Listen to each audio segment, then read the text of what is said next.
The popular image of medieval Europe as a place of universal filth, where ignorant masses wallowed in their own waste because they knew no better, is not merely inaccurate but fundamentally misleading.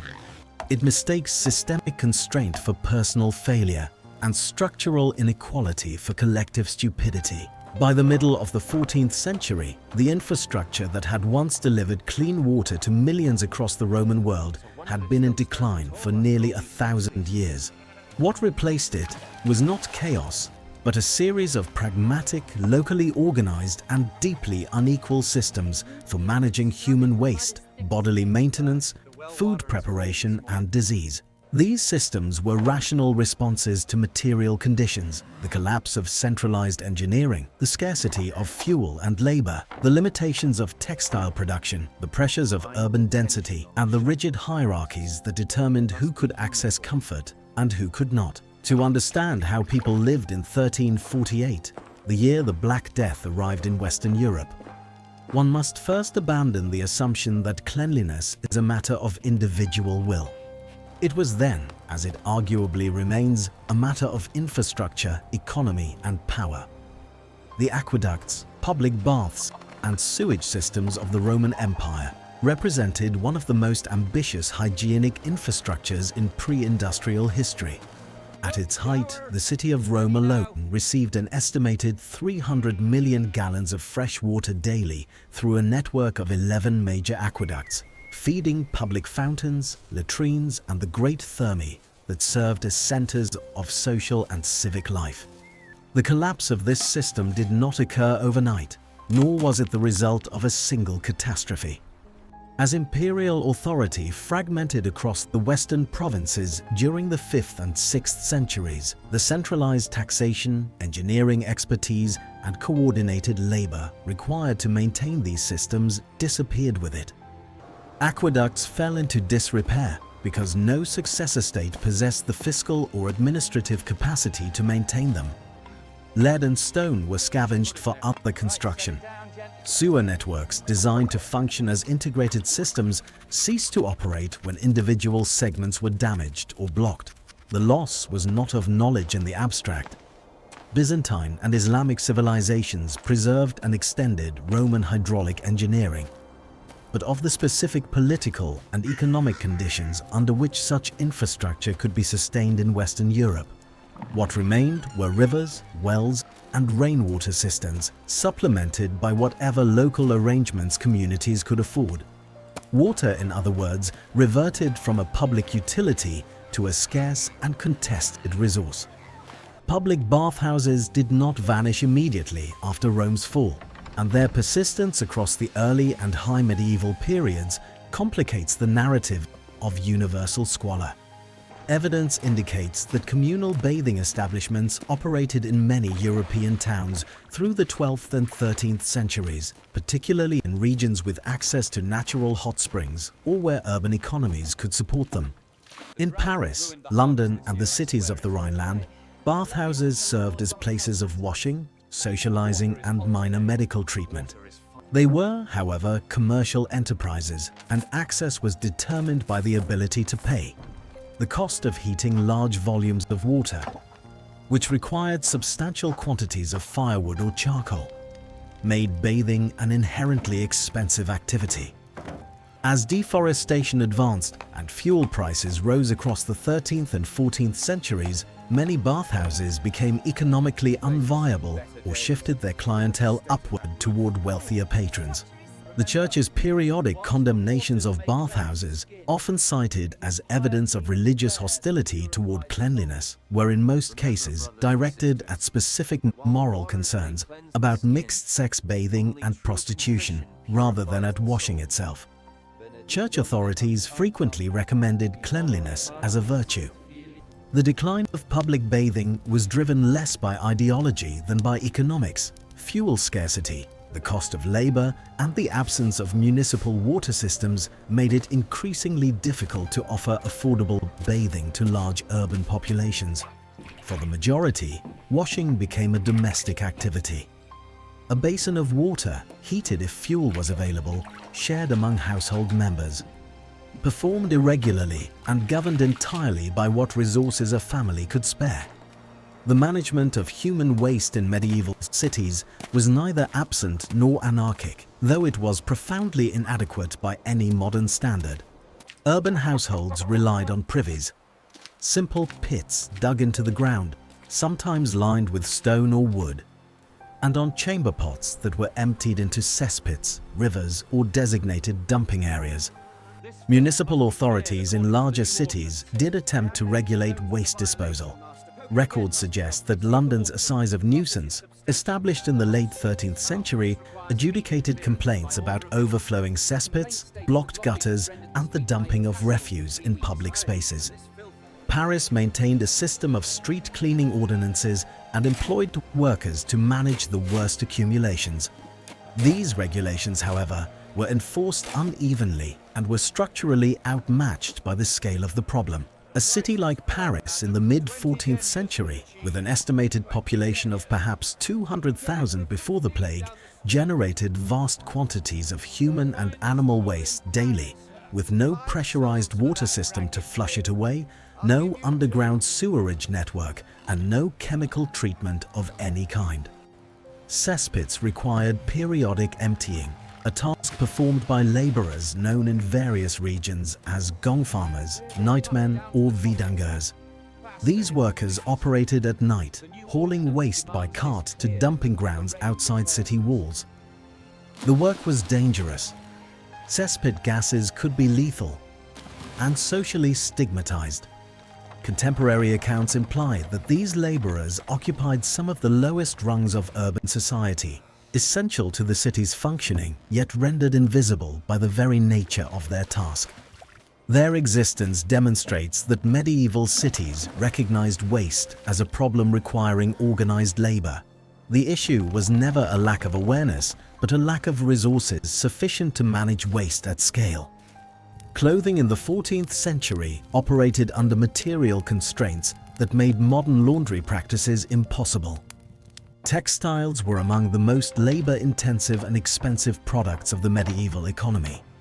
A single linen shirt required the cultivation, harvesting, retting, spinning, and weaving of flax, a process that could take months of cumulative labor. Wool garments demanded similarly intensive processing, from shearing through carding, spinning, fulling, and dyeing. For the laboring poor, a wardrobe might consist of 2 or 3 garments, worn continuously and replaced only when they became unwearable. Washing woolen fabric was itself a destructive act. Hot water and agitation caused wool to felt and shrink. And so garments were more commonly aired, brushed, or spot cleaned rather than submerged. Linen undergarments, which could tolerate washing more readily, were laundered when possible, but the process required heated water, lye or wood ash soap, physical labor, and time for drying, all of which were scarce commodities for working households. The result was a population that wore its clothes for extended periods, not out of indifference to cleanliness, but because the material conditions of textile production and maintenance permitted no alternative. The wealthy, by contrast, maintained larger wardrobes, employed laundresses, and changed their linen more frequently. A distinction that was visible, noted in contemporary literature, and understood by all parties as a marker of status rather than moral character. The smell of a medieval city, or more precisely, the olfactory environment in which people conducted their daily lives, was not experienced as a crisis by those who inhabited it. This is a point that modern audiences find difficult to accept, but it is essential to understanding pre-industrial life on its own terms. Human beings adapt rapidly to persistent sensory conditions, a phenomenon well documented in modern psychology. The background presence of animal dung, wood smoke, tanning effluent, and human waste in an urban setting would have registered as the ordinary texture of life rather than as an emergency. Records suggest that extreme odors, a particularly foul cesspit, a tannery operating too close to a residential area, did provoke complaints and legal action, indicating that thresholds of acceptability existed and were enforced. But these thresholds were calibrated to the conditions of the time, not to modern expectations. Class, once again, mediated the experience. Wealthy households could afford to burn aromatic herbs and resins, to strew floors with fresh rushes, and to locate their residences at a distance from the worst sources of urban pollution.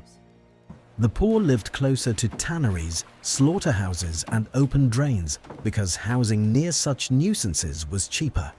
Smell was not democratic. It was distributed along lines of economic power, and the ability to escape it was a privilege maintained through wealth. Communal eating practices, shared trenches, common bowls, knives used by multiple diners, reflected not an absence of hygiene consciousness, but the economics of material goods. Individual place settings, personal cutlery, and dedicated drinking vessels were luxuries in a world where metalwork was expensive and ceramics were fragile. Etiquette manuals from the 13th and 14th centuries, many of them directed at the households of the minor nobility and merchant class, contained detailed instructions about hand washing before meals, proper handling of shared dishes, and the avoidance of behaviors considered unclean at table. These texts demonstrate that contamination from communal eating was recognized as a potential concern, even if the mechanism of disease transmission was not understood in microbiological terms. The danger was framed differently. In terms of humoral theory, miasma, or simple social propriety. But the behavioral prescriptions often pointed in directions that would, incidentally, reduce certain transmission risks. Market life, too, operated within its own regulatory frameworks. Municipal authorities in major trading cities inspected food stalls, regulated the sale of meat and fish, and imposed penalties for selling spoiled goods.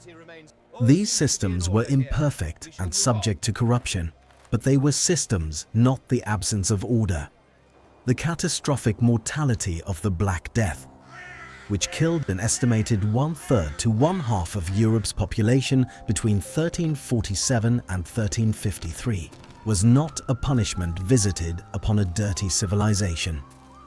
It was the predictable consequence of structural conditions that no medieval polity had the capacity to alter. Dense urban populations, connected by long-distance trade routes that carried Yersinia pestis, along with silk and spices, lived in close proximity to rodent populations whose fleas served as vectors for the bacterium. Housing was crowded because urban land was scarce and expensive. Granaries attracted rats because grain storage was essential to survival. Ships carried infected fleas across the Mediterranean because maritime trade was the economic foundation of cities like Genoa, Venice, and Marseille. No theory of disease available in the 14th century, humoral, miasmatic, or astrological, could have identified the actual transmission pathway, and no public health intervention within the technological and administrative capacity of any medieval state could have interrupted it. The plague was a systemic catastrophe arising from the intersection of ecology, economics, trade, urbanization, and the biological vulnerability of a population with no prior exposure to the pathogen. To frame it as the consequence of ignorance is to misunderstand the nature of the constraints under which these societies operated. Throughout this entire structure of organized scarcity, one pattern recurs with particular clarity. The ability to mitigate discomfort tracked almost perfectly with economic and social position. Elites did not live in the same conditions as the poor, and they did not pretend to. Aristocratic households maintained private latrines, sometimes with rudimentary drainage. They employed servants to manage waste, heat water, launder clothing, and maintain domestic environments that were demonstrably cleaner and more comfortable than those of the laboring majority. Monastic communities, among the most hygienic institutions of the medieval world, invested heavily in water management, constructing sophisticated systems of channels, pipes, and drains that echoed Roman engineering on a smaller scale. These institutions could do so because they controlled land, labor, and revenues sufficient to support such investment. Cleanliness, in this context, was not a moral achievement but an economic one. It required infrastructure, labor, fuel, water, and time. Resources that were distributed unequally and defended jealously. The poor were not dirty because they did not value cleanliness. They were dirty because cleanliness cost more than they could afford, and because the systems that might have provided it at scale had collapsed centuries before and would not be rebuilt for centuries to come.